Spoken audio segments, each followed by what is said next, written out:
McInerney in front. Quick fire handball by Dunkley to Ashcroft. Can he break a tackle? He can. McCluggage back to Dunkley. Standing start. He buries it from directly in front. Snap, goal, lines. Rayner at the back. Rayner's going to stroll in, and it is goal for goal at the MCG. Newcomb takes his time, now drives it inside 50 to McDonald. It was absolutely perfect. He looked, he assessed, and he nailed it. Here's Charlie Cameron. He's going to beat two Hawks. Ashcroft. Class from Ashcroft. And Brisbane have kicked the last two. Bruce, one touch, quick snap, goal. Perfect start. Long and high, Hipwood. He was the meat in the Hawk sandwich. Get some curve on it. Mitch Lewis loves it with 4. Make it 4 in a row for the turn for the Hawks, who are home. For the first time in a long time, 2 losses in a row for the Brisbane Lions. A performance very reminiscent of round 1. And the MCG hoodoo carries on. 13 from the last 14. We only managed to get that one against the D's. But my word, what a very hollow and disappointing feeling that most Brisbane Lions fans are feeling this week. I'm almost loath to call us the Brisbane Lions Fancast this week because I don't think I'm a fan at the moment, to be perfectly fair. Patrick's back to talk about whatever that was against the Hawks on the MCG. G'day, mate. Glad to be here. Oh, aren't we all? There is a very familiar mood amongst the Brisbane Lions fans of disappointment. Just, you know? I thought it was bad enough holding on to that feeling of the Adelaide loss for 2 weeks. Well, here's another little cheeky kick to the ribs to keep you going for another week. Yeah, and a lot of the other sports the Premier League's done, so I got nothing else to watch. Thankfully, the cricket was on to distract me a little bit, but it just wasn't enough to... I forgot that exists. All right, well, let's start with the ins. Was Jack Payne, your mate Jackson Pryor, and my mate Dev Robertson. You're right into business this week. Honestly, I just want to move on from this shambles of a performance. We got heaps of questions this week. Are they all going to be the same ones of can we get a sniper to take out Jack Gunston? I'm expecting that. Yeah, look, Jack Gunston's name does appear a bit. Bit of a full disclosure, I've been unwell this week, so I wasn't at the game. Now, whether or not you want to blame me, and I'm not talking you, I'm talking you, the listener, want to blame me for my lack of attendance, meaning the team didn't have the power to win, as it is said in some circles. I wasn't there, and in the first quarter, I was kicking myself because I saw the broadcast team, and then when it got to the third quarter, I was happy to be tucked away in my weird, migraine headache chamber. I was thinking to myself as the game wore on, because I was under the impression that you had gone, and I was like, oh man, going all the way to the MCG just to watch this? No, thank you. No. So, ins and outs. We had Leicester, Madden, and Zorko with the suspension, and in we had Payne, your mate Dev Robertson, and my mate Jackson Pryor, and then Kadeen Coleman dropped to the bench. Some not happy peoples about that for various reasons, interestingly. What were your thoughts when you heard the lineup? I wasn't unhappy with it. We both assumed that Leicester would make way for Jack Payne. It was just who was going to come in for Zorko, really. Coleman being dropped was a bit of a surprise. And then to see him as the sub was a bit of a strange one. Weren't sure if it was like a disciplinary thing, maybe he missed a training session or whatever. I'm sure there is a perfectly logical reason for whatever it was. But it was good to see Dev Rob in the team. I thought he had a pretty good game. He did not want to kick that football. Handball happy Dev Rob this week, which was, perfect, playing within his limitations. Well, it was interesting. I think at halftime he had 100% disposal efficiency, so... made me think of you. I think he was 9 disposals at 100%. So he did well. On the other side of the coin, his mate and my mate Jackson Pryor had a bit of an absolute nightmare. Yeah, not a good game for Jax. No, I think it was it seemed to be the case of just a bit off the pace, which is not what you want. Now, I spoke at length last week and probably the week before, I can't remember, but I said we'd need to be on against Hawthorn because Hawthorn are a far better team than what their position states.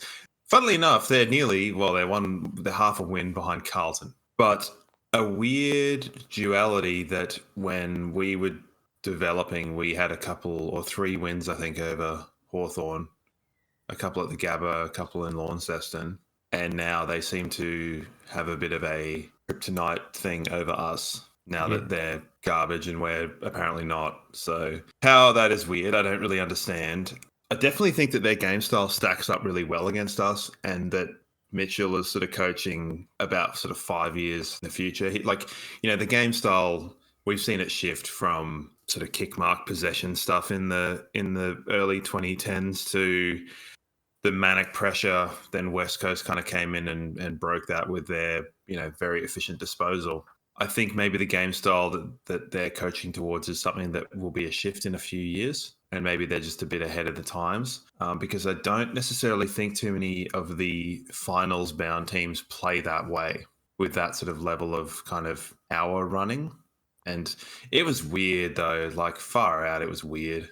Collingwood has probably the most similar game style, and they're obviously top of the ladder with their sort of running in groups, like chain handballing and just sort of moving the ball forward that way. The thing that annoyed me the most, especially in that second half, was just the way, especially James Sicily, they could just switch the ball with ease. Like from that back 50, just kick it across, and then they just had numbers on the outside wing. And this defensive structure that we've been talking about, how we fixed, just seemed to go completely by the wayside because they could just move the ball however they wanted. Yeah, there were a lot of possible factors to that. So I'll just put the brakes on them and just back to selection. So when I saw selection, I understood the idea of it, because it was kind of, I know we both had, I think we both had Ainsworth coming in instead of Dev. We both probably would have heard Dev. So in a way, structurally, what I wanted happened, because they brought Pryor in, dropped Wilmot back to half back. But I certainly didn't have Rich in there ahead of Coleman, which was probably unpopular, but I think now it's not unpopular. He had a horrible game. Yeah, he did, and another injury for him, so you'd imagine he's going to be out next week regardless. But there was 3 situations that involved Daniel Rich. A little bit of him being a victim of circumstance, because there were 3 kicks that were going to Daniel Rich that didn't make it to him for whatever reason. There was that over-the-top kick from McKenna that any other player that had a yard of pace on Daniel Rich would have at least got a fist to it and got it out of bounds. I think I said anyone but Rich on the McKenna kick, and there's whether or not the element of him, where he's at with his body, seeing that and going, not realizing he can't get there and keeping his feet, because going to ground and missing it, I'm like, it's just like, and it's interesting because before he got changed to playing as a halfback when Fagan came in, and he was sort of playing in and around the centers, his attack on the ball was like not great.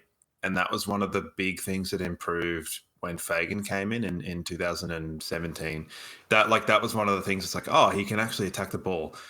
Some of the broken tackles that have happened in the last couple of games, where they're not even broken tackles, they're just an arm that's sort of just gone out and been blazed through. It's just like, it's frustrating, because I don't think you'll find a person that would give him a poor character reference. No, one of the most loved guys in the AFL. I just don't think that it's there's nothing that he brought that Kadeen Coleman wouldn't have brought, and whether that's an element of fitness, it's just, that's done for me, and that needs to change and not change back. The other 2 instances where Jackson Pryor missed Daniel Rich, but once again, maybe a little bit of pace, could have got there, but it was a shit kick, turned into a goal. And the other one was, there was a kick inboard to Daniel Rich, and he just stood there, like he didn't attack the ball or come to it at all, and then it was chopped off once again. I think there was one time where he intercepted the ball, and it was sort of like, Daniel Rich at the right place at the right time. And it's just like, if you watch him, he just sort of ambled. He doesn't really move with any level of, I suppose, urgency to get to where he needs to go. So a lot of the times you find people that have got pace, their positioning and sense of where they need to be might be a little bit wrong, but their athleticism allows them to make up for that. So they sit there and they go, oh God, I got to be there. Off we go. Now, when people lose their pace, or if they're people that don't have as much pace, take Hodge, for example, when he was with us, he would, put extra effort into getting to the right position ahead of where he needed to be. So whether that's because Rich's read of the game isn't quite up to where it used to be, or whether the game's changed. Your guess is as good as mine. But to see someone lose a turn of pace and then find themselves in poor positions is it's a work rate thing, which is kind of like, whether that's symptomatic of how the game went, which is where I think we both found it more similar to the Port Adelaide game. There could be that. You mentioned before the defensive structure. Is it a thing where Gardner being back in, it's a less system focused, more like one-on-one style defender that then has caused a bit of structure to go? See, it's hard to know because I can think of two instances as well throughout the game where Connor McKenna was caught one out against a Hawthorn tall, like a Kaczynski, in the square, and Harris had been dragged right up the ground. Jack Payne was nowhere to be seen, and then what's Darcy Gardner doing taking a kick out? When I saw that, I was like, that's it, we've completely lost our minds here. Yeah, they just seem, it's weird. I did see someone mention, and I'm sorry, I can't quote. I believe it was on the Reddit. The Reddit's been a pretty horrible place to be the past week. But someone did sort of say last season when we had Andrews, Adams, and Gardner, it was functionally probably our best sort of tall group, but the structure was all over the place. Maybe there's an element of where Leicester's kind of done a better job in terms of where his understanding system-wise might actually help. So I don't know, we both made pretty reasonable calls to sort of say that, Dizzy would probably be in our best 22. I don't necessarily think that the two games he's played in, there's been a great sample space for him, but then also, is that symptomatic? It's hard to say. I'd have Leicester back in at this point over Gardner, but yeah. I mean, as I said to someone on Twitter, it's easy to bloody overreact after a performance like that, and I could probably, if I really wanted to, name 10 to 15 names that I'd swap out. So I reckon Gardner will get another game, at least a stretch of games, because that's what Fagan likes to do. But on the body of work so far, I'd have Leicester in over Gardner. In a slightly more positive sense, I thought Darcy Wilmot was really good in the first half. Absolutely. Particularly with because I championed the idea of him moving back, and he plays his best football out of the back half. And I sort of corresponded with someone, regarding the selection, and said, because they mentioned, Madden, and sort of said that, I think they mentioned Madden, they mentioned Rich, Coleman, sort of said, but it's like you can't fit all of these players who are best position half-backmen in the team. So you can't have Rich, Coleman, Wilmot, Madden, McKenna, that's 5 half-back flankers. It's funny considering we had none about 3 years ago. And I'm not saying that Madden necessarily deserves to be anywhere near the team. No, he does not. But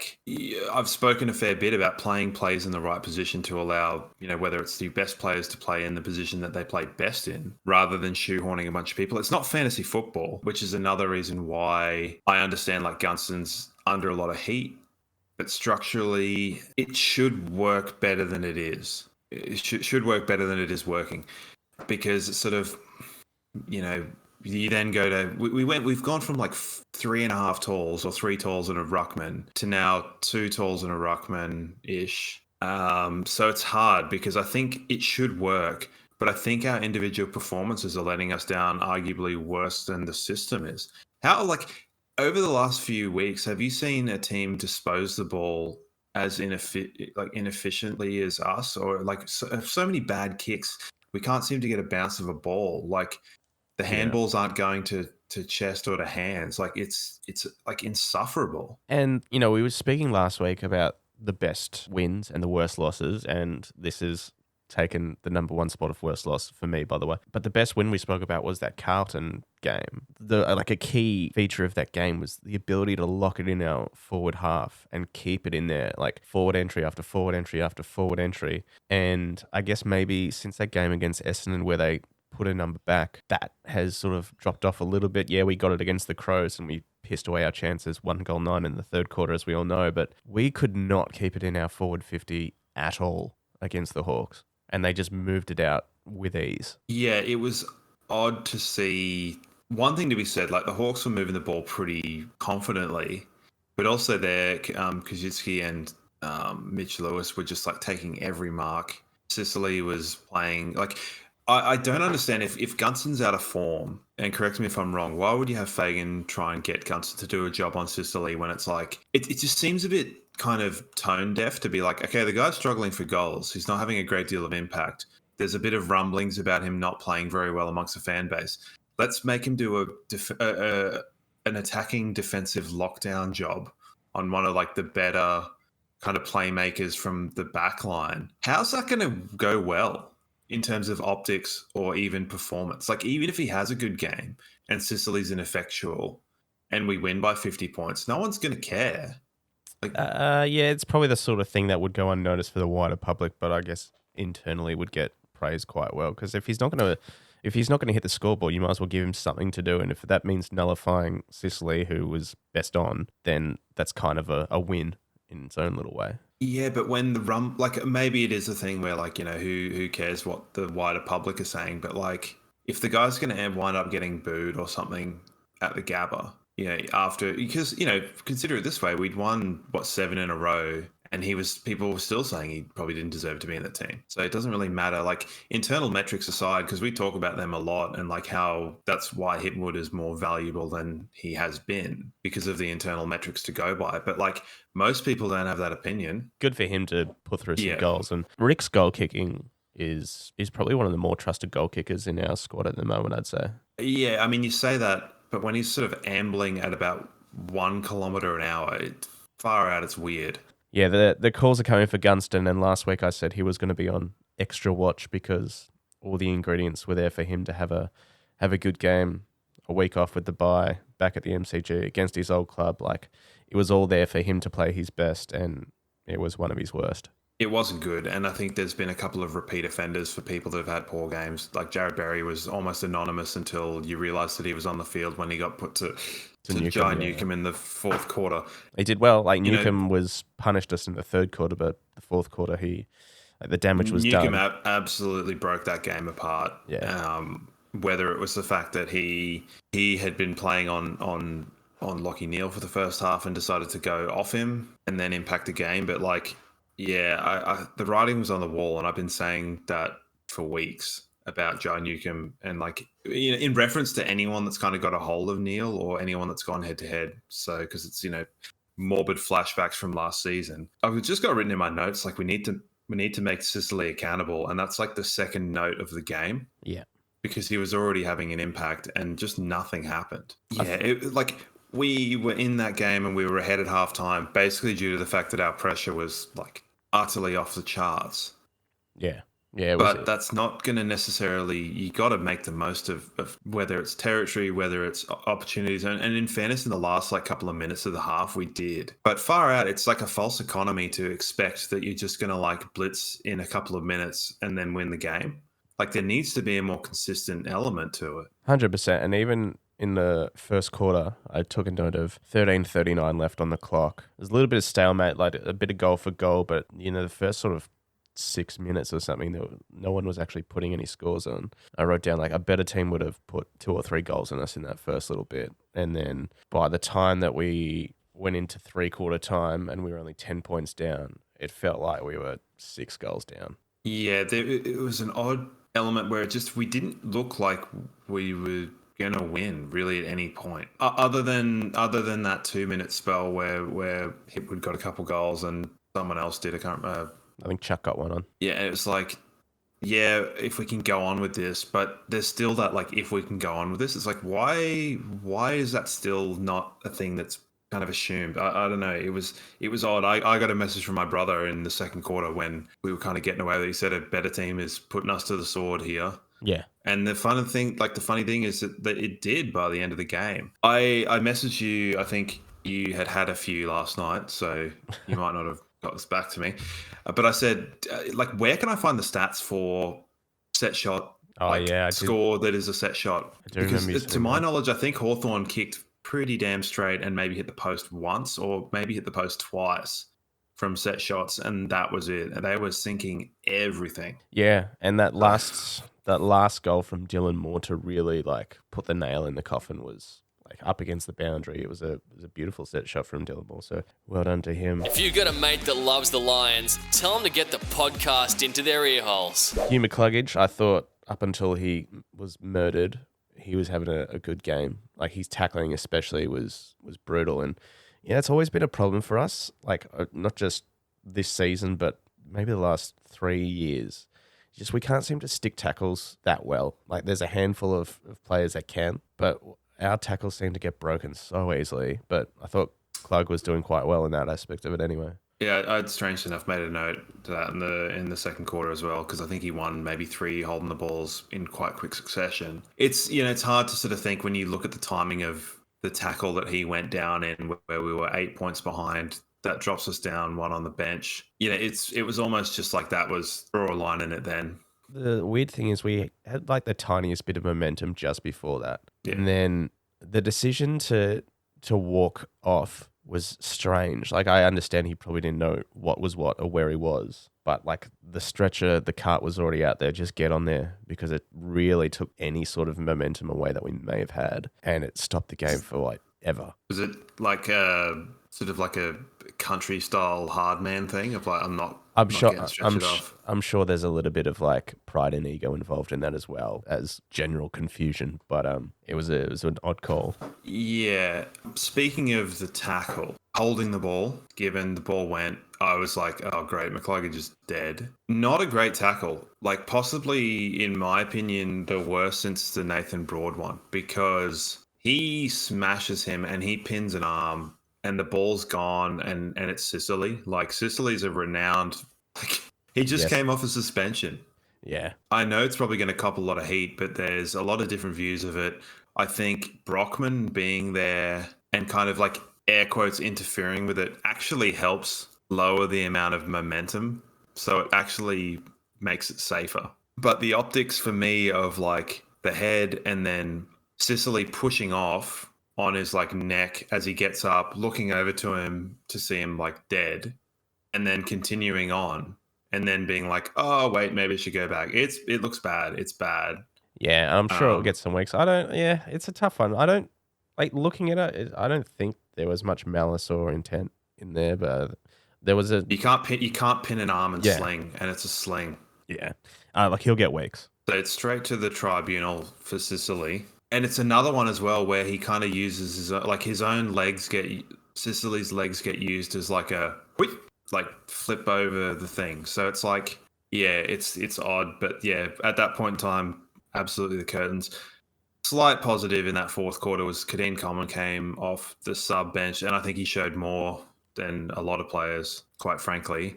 But yeah, not a great deal to write positively about. I thought Dunkley was good in the first half. A shout out to his first goal for the club. Yeah, it was a nice one. That was nice. But aside from that, like there was like some pretty dumb stuff going on, trying to get the ball to Gunston. It's like that happened 2 or 3 times. Was he given the job on Sicily or was he not? Because if he is, don't kick him the ball. So what the hell's going on? Did the players not realize and the coaches? Honestly, who knows? It was just a shambles in so many different ways that I'm glad we've got the 6-day turnaround, because at least it's one less day to reflect on it. We can just move on to Sydney. Just the last thing I'll say is Brandon Starcevich gives away quite a lot of high free kicks in defensive 50. Now, whether that's a situation of like he's there all the time and like it's going to happen more by nature, but they mentioned it. It was actually one of the few things I kind of agreed with on the broadcast, that it was just sort of a technique thing. Yeah. And it seems to be a technique thing quite a lot, where it's just someone's going down to pick the ball up and he just rips their head. And it happens quite a lot. I mean, I'll cop that from Stars. I really like Stars. He's one you're going to get a consistent effort from week in, week out. And he's an old school footballer. I think his pros outweigh the cons, and that's probably one of the few blemishes on his game. So you might just have to cop it and hope it's something he works on. But yeah, he does give away the odd one for sure. But yeah, ultimately, what was the margin in the end? 19 points, 25 points. In the end. So that's about right. Not a great day at the office, which is the MCG. No, and that's obviously another talking point, one of the questions we'll get to. Votes for me, Sicily 3, Newcombe 2, and Impey the 1. I thought he was pretty effectual, but you could raffle that one off to a number of players. Warple had a good game. Will Day, I thought, had a really good game as well. You could even give it to Dunkley if you wanted to have some sort of Brisbane representation, but No. Yeah, I'm going to give Sicily 3 weeks and, Newcomb 2, and I'll give Hipwood 1 just because he had a probably best performance of the year and he bloody tried to keep us in it, I tell you what. And Ashcroft's second quarter actually was really good. There were some fleeting positives. So I thought Dunkley was good in the first half. Ashcroft was good in the second quarter particularly. Yeah. Hipwood was present. He was working up the ground a bit more this week. So, but yeah, I don't really care. I tell you who irritated the shit out of me was Zach Bailey. I didn't even notice him on the field.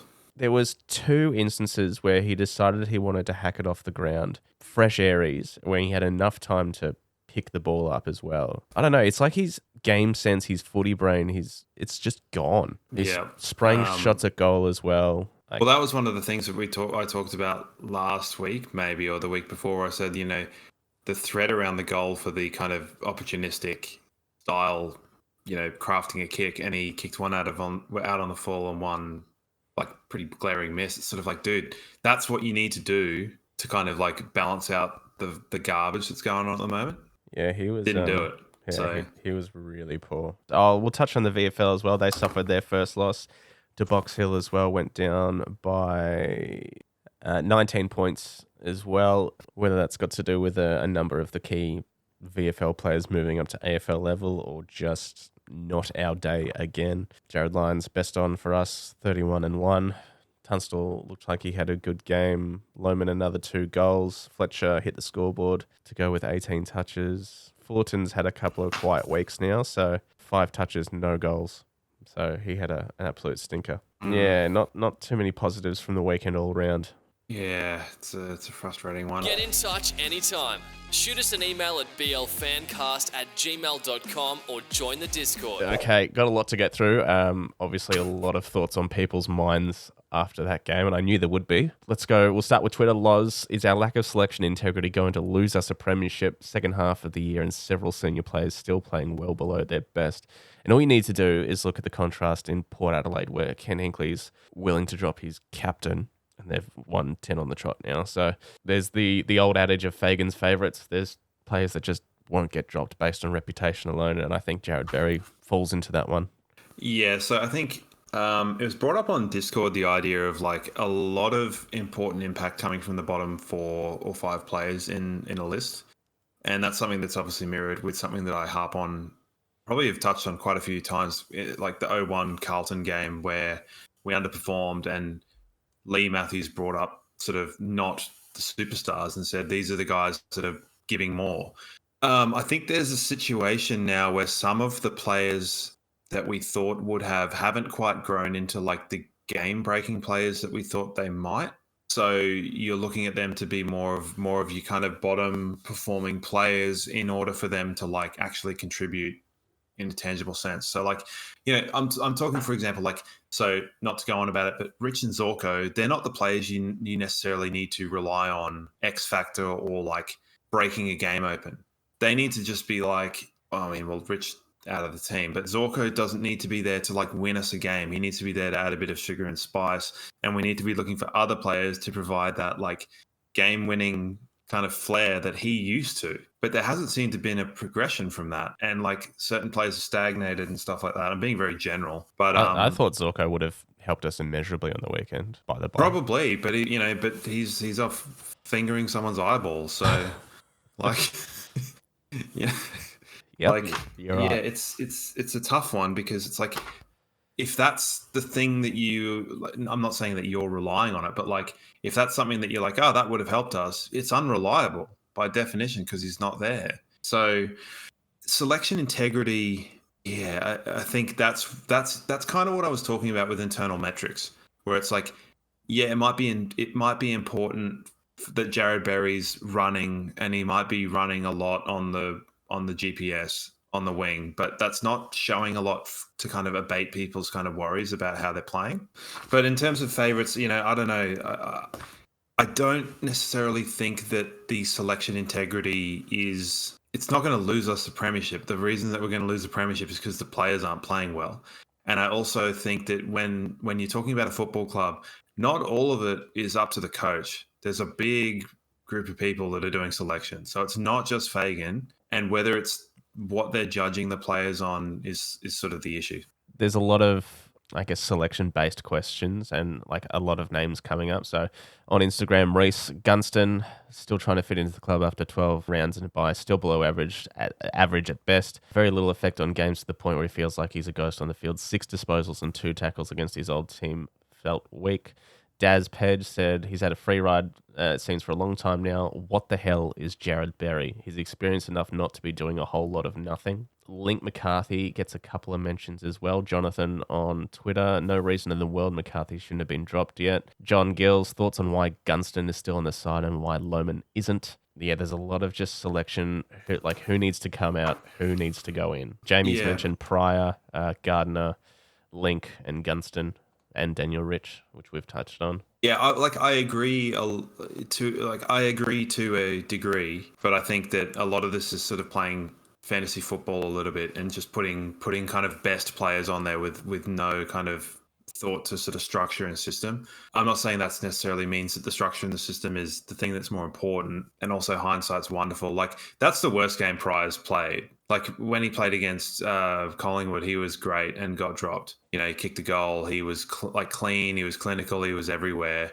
This game, he just had a bit of a shit game. It's not to say he's not up to the level, because I think we've seen he is. It just didn't work. And whether that's because of other factors, you know, Jared Berry obviously has been kind of struggling in an odd sense. I thought he'd been quite good at various stages this year. So I don't want to kind of negate the last 2 performances, but it's sort of like, I guess you look at it and go, is the team as a whole performing badly because of these few individuals, or are the few individuals performing poorly because of the team? You know, I said earlier on that the selection in terms of its idea of putting an extra wingman on and moving Wilmot to the half back line was what I would have done, but I just would have had Coleman instead of Rich. So I can't argue with the selection because I agreed with it.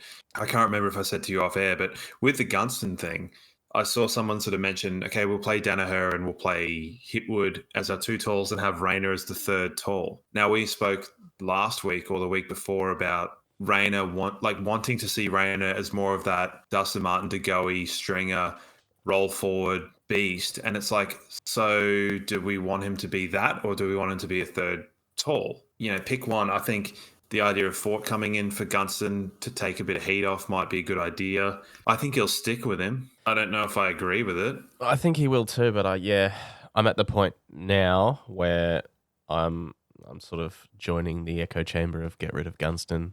Like, you just can't keep performing below what we expect and not. It's almost a bit of a FEV 2.0, but this is less fun.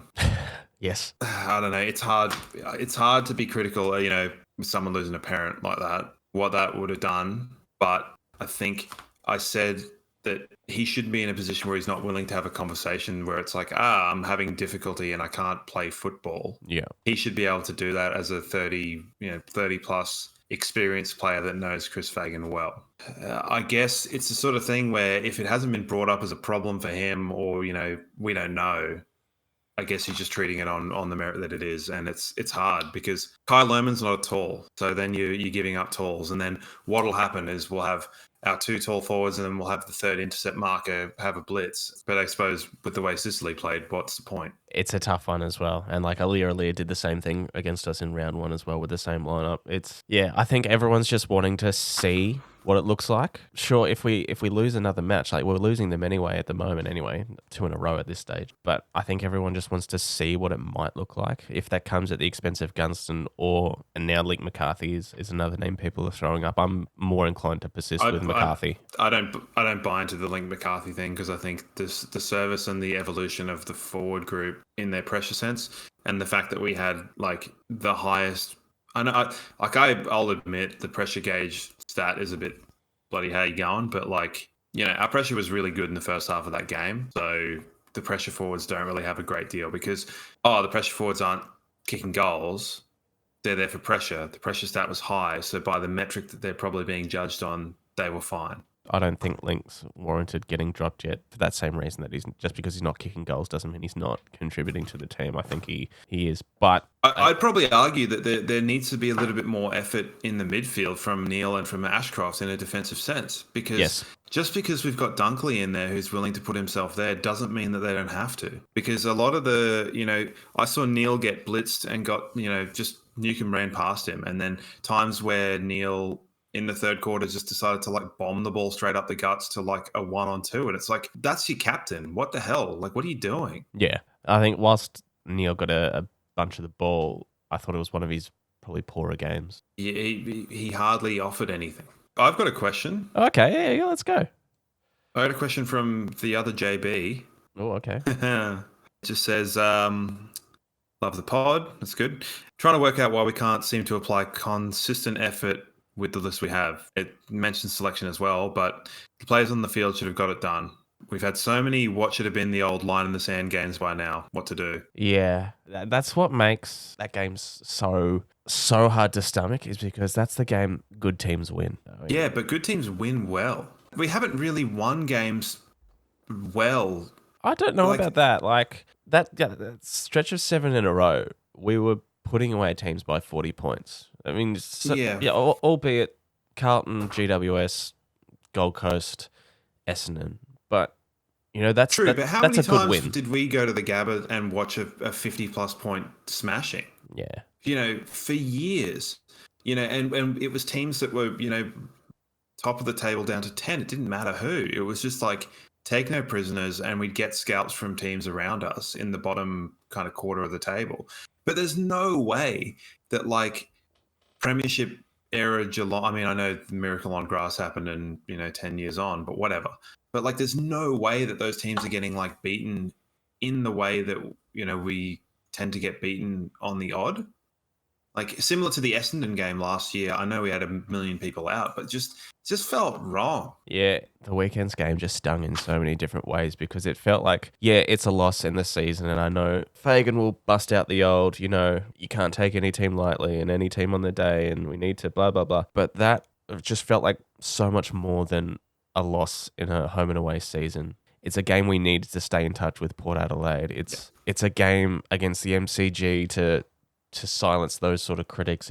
It was just a game to really solidify us as a good team. Yeah. And it was quite similar to the Richmond game at the MCG last year. It felt similar, where it's just is our goose kind of cooked? Yeah. It's just you lose that game and you're like, that's it. This is another year. All the labels of pretenders, all the labels of can't win at the MCG, can't win away from the Gabba. All of that is so true when you perform like that. Interesting stat though. Collingwood in 2021, they went 3-10 at the MCG in their 13 home games. There you go. Wasn't a hoodoo for them. Also, the idea of them playing 13 games at the MCG, it's ridiculous that we play 1 game, 2 games or something there. Well, our next game is up against Melbourne at the MCG, and if it's anything like how we played on the weekend, it's going to be an absolute bloodbath. Which leads me to Ashley's question. Your thoughts on the MCG factor? Our record there is deplorable, but we hardly ever play there. On the other hand, we can't even beat a bottom side there. So yeah, it doesn't help that we rarely get to play there, but yeah, we should be able to beat third from the bottom. So if you look at our last however many games there, we played Hawthorn in round 1 2020, and then this Hawthorn game. The other ones have been against, I think at the time Essendon were in the top 8, and the other ones have been against Richmond and Melbourne, all when they've been reasonably good teams. So it's a difficult economy to kind of judge, because you look at it and go, we've done this to death, but why are we not playing Collingwood in the MCG in round 23? The other MCG games are Richmond and North Melbourne. Yeah. Okay, cool. Yeah, we don't get the games there. We don't tend to turn up when we do. So it's sort of chicken and the egg almost. But it's not, the Gabba's not that much smaller than the MCG. So. No. The Gabba's virtually, it's within a couple of meters. So, it's not Cardinia Park and anywhere else. Is it just a mental, is it just, and it's been the issue for a number of years, and I guess it's the thing I'm saying before, is just all those things that people have said about the Lions over the last couple of years. It just rings true when you lose a game like this. It's just failing a big test on the big stage. Just those games that good teams should and will win, where we stumble. Yeah, you're right. And I think so. Just with the MCG thing, you're playing either the best teams there or you're a good team that are being hunted by another team. This game kind of was similar to when we beat Hawthorn in Launceston in the great, what was it, like the best winless team 2018, season? yeah. Where we beat Hawthorn at the Gabba, and then in the back half of the year we'd won 3 in a row, one of them being Hawthorn at Launceston, where we hadn't won in forever as well. And yeah, albeit they got shellacked pretty hard by Port Adelaide, their second half was ominous, and I said it was ominous. Yeah, so maybe it's a bit of that. Maybe they had momentum. If I was them, I probably wouldn't want the bye to come for them. I get it. They're not a bad team, but we should be a better team. We should, yeah. But the time, when we beat them, then they should have beaten us. So it's a bit of a much from muchness, I guess. But it's begging frustrating. It is, and it's just you sit there after a loss like that, and you just think to yourself, this group's not going to win a flag. This could very well go down as a big premiership window, and we're not going to make the most of it. Yeah, it's looking like there's things lacking, and personnel wise, recruitment wise, coaching wise, I sat here 2 weeks ago and said that I thought like Fagan had probably had his best coaching year. But then you look at something like that and you look at kind of the overall consistency and you go, well, is it, or did he just make like a couple of in-game changes that worked? Whereas there didn't seem to be much in-game coaching on the weekend as well. Like I said, just Hawthorn moved the ball with ease. They switched the ball whenever they liked and just get at the weak side whenever they felt like it. So I don't see that as possible. If a team's able to switch the ball that easily, there's a lack of effort across the ground that is not happening. Because all it is, you're like shuttle running 40 meters and then you've stopped the switch. Like, why is that not happening? And furthermore, question. I said last week we just need to crowd the corridor to force them to play up the line. And the amount of times there were like 15 of their 17 people in the corridor all waiting for handballs. It's like, dudes, teach them how to play like top 4 footy where you block the corridor so they have to go long. And when they were having to go long, Payne was playing pretty well and taking marks. Yeah, I mean, he got towed up in the end and got 4 goals kicked on him, but I thought there were moments where Jack Payne played quite well. All right, so a couple more questions to rifle through here. Stephen Truman, pretty much same as everyone else. What changes do we need to make? Milk Boy says we need to get some games into some new faces. Big calls definitely need to be made, some brave calls from the coach. Phil, and this is sort of what I was touching on just before, I want to know if there's a sense of urgency amongst the playing group to win a flag. They've been excellent for about 5 years straight. Prelim finals, but guys are aging, window is closing, they have absolutely nothing to show for it. I agree with that. Yeah, same. Yeah. We've been saying next year a non-negotiable is playing in a grand final for 3 years now, 3-4 years. Jono says no questions, just Payne. Fair call. And did he spell Payne with a Y? No, he didn't. Paddle. Well, missed opportunity there. Paddle22 on Instagram. Has Fagan taken us as far as he can? Probably the most sort of concise but larger question as well. Yeah, so I thought that he had after the Richmond game last year. And I think that the players performing better than the coaching is something that can happen. But I would tend to agree with that. It doesn't mean that, I don't think that he can't win a flag. I just think that he's not going to necessarily make the difference because the players have either improved in a developmental sense up until where it's kind of up to the playing group to then improve. So it's not, it's losing its effectiveness. That makes any sense. Yeah, I get it. And it's just, we spoke last because I love Granddaddy Fagan. Everyone does. And, regardless of when his tenure ends, whenever that may be, I think everyone will look back and appreciate exactly what he did for this club. Not necessarily just taking him to finals or whatever the result may be, if there's a premiership at the end of it or not, but just bringing relevance, getting the membership numbers up, packing the Gabba out. All things considered, I think, at the time, because if you're looking at it in a larger scale, I don't think that the team would have necessarily, they would have hoped, but they wouldn't have expected to be where they are or where they were maybe like 2 or 3 years ago. And there probably would have been a better option to actually have a contingency in place for like a handover to let's say a more established coach. And I know I talked about the idea of these old hat, more established coaches last weekend kind of lurking around. But Fagan strikes me as a team, it's almost like that English Premier League manager you bring in to stop your team getting relegated. We're going to go down the division. Let's bring in Sam Allardyce. Bring him in. There's a quote and quotable. Like, he's there almost for these like horrible teams to pick up and to like develop a young list and to like bring in a bit of culture and that sort of thing. Like, I get Clarkson's at North Melbourne, but Fagan would be perfect at North Melbourne. I'm not saying that he, but it's just like, it seems like that's his niche at what he's really good at, is turning a struggling team with kind of wayward culture and a bit of go home factor. Like, that could very well be his niche of like, that's what he's really good at. And he probably missed an opportunity to be able to do that. But, if we'd known that we were going to be playing in preliminary finals when he came in, within 3 years of him signing on as a coach, like, that's pretty massive steps. But it doesn't necessarily mean that he was the man for that element of the job. But it's just that at that time, the feel-good factor was there that, like, yeah, he'd done it and he brought these guys forward, that everyone was like, keep going, dude, you got it. And now it's like, okay, now we're 5 years on. Well, okay, hypothetical for you here. Say this week, Fagan goes, that's it. I've done all I can do. Whatever, I'm out. And in comes Damien Hardwick. Now, obviously, none of this is going to happen. I'm certainly not trying to bloody retire Chris Fagan. Are you trying to give me an aneurysm? I'm just saying, call it Damien Hardwick, call it whoever, but someone that... Well, I mean, but whoever is preferable to Damien Hardwick. Okay, sure. I can't deal with Damien Hardwick. Call it a premiership coach. Call Adam Simpson, whatever. We know he can take a good list, win a premiership. Comes in and, while Fagan has been the wrap your arms around, get the best out of the list, unite a club sort of thing, do we need someone that's doing what Ken Hinkley's doing, making brave calls and going, if you guys want to win a flag, you're going to need to pull your fingers out, do X, Y, Z. You're out of the team. This guy's coming in, that sort of stuff. You reckon that works? Who knows? Yeah, at the point of where this team is, yeah, it does. Because, like, they don't need nurturing. They need, like, as you said, pull your finger out and do the work. You're going to go into, like, the team will go into obscurity. Like, or they'll be, like, this weird, like, laughed at team. I mean, imagine if Port Adelaide didn't win the 2004 grand final. Like, that's basically where the team's at this point in time. A team that finishes well, plays well in the season, and then chokes. Yeah, Bulldogs sort of 2007, 2008. Like that St Kilda team that made grand finals couldn't get over the line. Yeah, there's a host of those teams. But no one, like, I didn't even remember the Bulldogs team, and the only reason I remember the St Kilda team is because they drew in a grand final, which is hilarious, and because Nick Rewell played for them, and there's that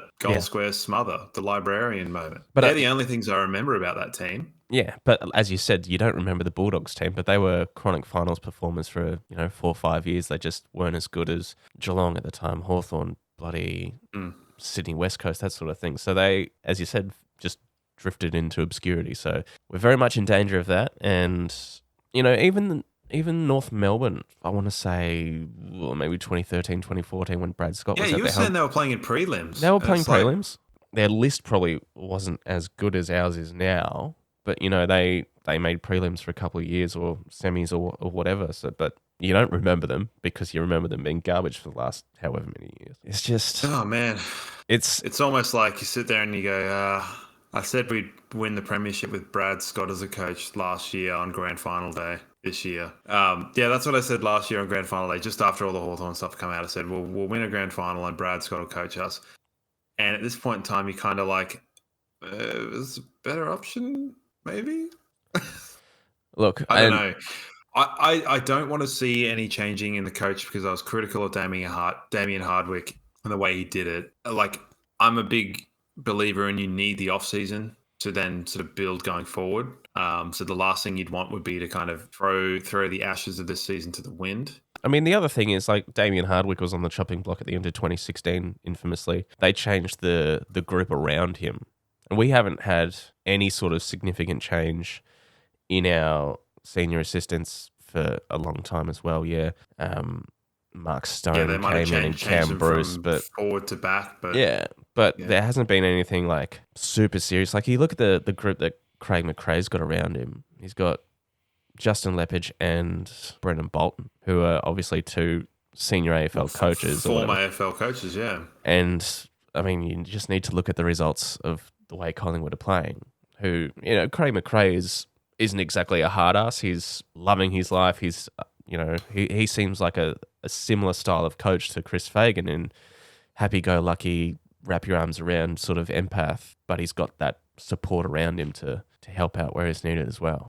Do you think it's an element of like, because I think with Craig McRae, you sort of, if he gave you that sort of weird, steely, like, oh, what are you doing? You'd be like, oh, what have I done? Whereas it's almost like Fagan's kind of gone too far. He's like, the playing group is sort of like, oh, we've done the wrong thing. And it's like, oh, it's all right, have a Werther's. Like, is that where that's at? Like, it's all right, you get him next time. Like, I don't know. I don't like being critical of it because it's done so much for the club, but it's far out. It makes you pull your hair out. And that's like all this stuff that we're feeling and everyone's feeling at the moment is exactly what this loss has done. And like I said, it's easy to overreact after a loss like that, but at the same time, it feels like so much more than just a home and away loss. It would be a bit different if like we were playing really like nice to watch footy as well.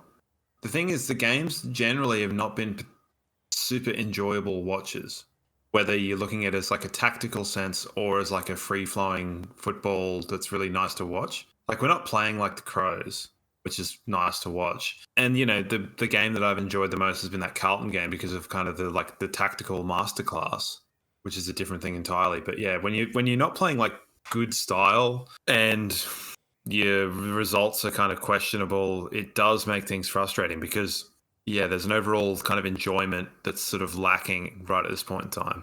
Even with some of the wins have been like pretty... Yeah, they've been like 40-point wins, but it's not like that Gold Coast win was like particularly fun watching. No. It's a tough time. And as I said at the very start of the show, for the Brisbane Lions Fancast, I'm not a fan at the moment. I'm disgruntled.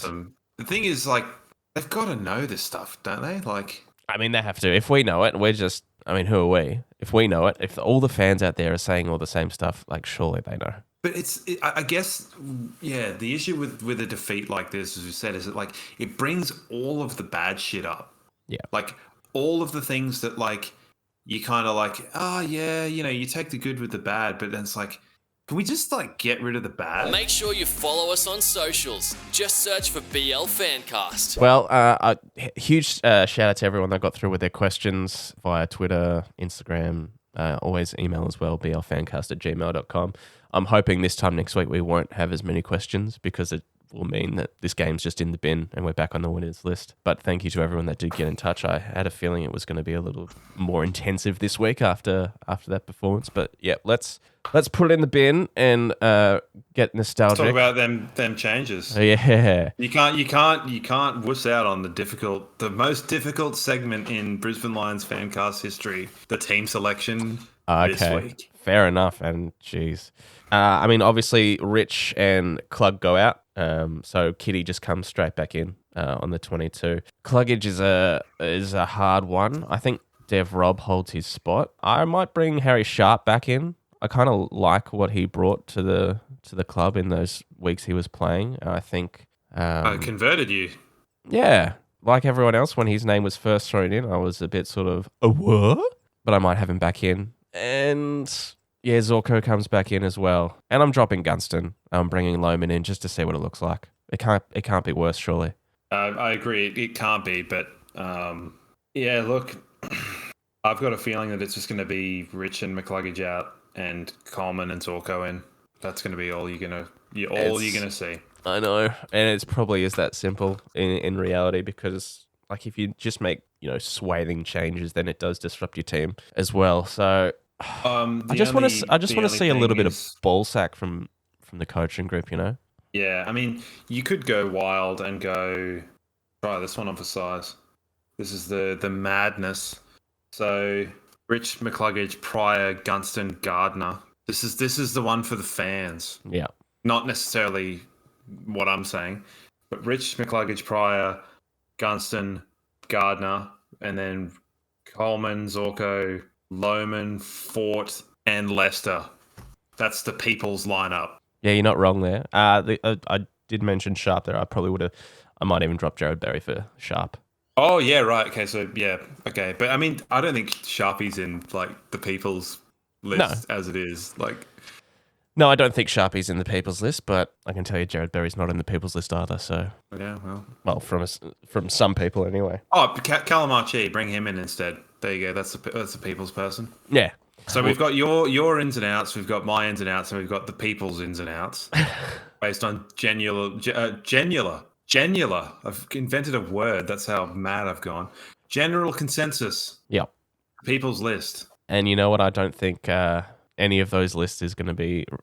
I mean, aside from the first one you gave where it was just the 2 in, 2 out, I think that'll probably be it. They'll probably play like concussed McCluggage or something mad just to like slight all of our ideas. That looked bad, hey? Just seeing him asleep on the MCG. No good. Get some Blake Caracella flashbacks. Yeah, no bueno. Just to rub salt in the wound, Sandy Roberts, the whole night, called me Big Jeff Brown. Jeff, did he? Oh, no. Now, we had Nostalgic Player, which I didn't do because I was not feeling very nostalgic. No. Although that game was very reminiscent of years gone by. Here we go. Ryan Harwood is our nostalgic player of the week. The original not pressure forward. Well, having said that, 81 games across 8 years, 6 goals in that time. I would have thought he would have put a few more through than 6 over the years, but I seem to remember him playing a little bit off halfback as well. I mean, he was one that my brother was never too fond of. He had his moments. Yeah, probably. I mean, you'd expect to in 81 games. He is what I would give as a cautionary tale of someone that plays extremely well in the twos. It doesn't quite translate because he was a monster in the NEFL at the time, racking up hundreds of disposals and kicking goals as a on-baller. Didn't translate, and then he'd come in to the team and play forward pocket, and at least in the latter stages of his career, forward pocket, get 5 touches, and he's an odd one. I thought you were going to go nostalgic moment of the week is just the Miracle on Grass game. Yeah. I mean, 10 years since I was at the Miracle on Grass, one of the better days of my life. I wasn't. I had a couple of friends over at the time to watch the footy, and they left at halftime, which makes it really funny. Oh, I almost left in that third quarter when we were 52 points down. I think we kicked maybe 2 goals just before 3/4 time, which was just enough to keep me there. And I would have kicked myself like a lot of people would have that did leave. But yeah, one of the great games, obviously, Miracle on Grass. Fair dues. Yeah, so that's our nostalgic player / moment of the week. Yeah, I mean, what can we say about that game that hasn't already been said? Just one of the great days in not just Brisbane Lions, but AFL history. Beautiful. All right. Leave now, now, without a fuss. I was going to say, is there anything else you want to say before we wrap this up? But yeah, I'm happy to move on as swiftly as I can from that game and just never think about it again. But I do want to leave you on one thing. You little beauty!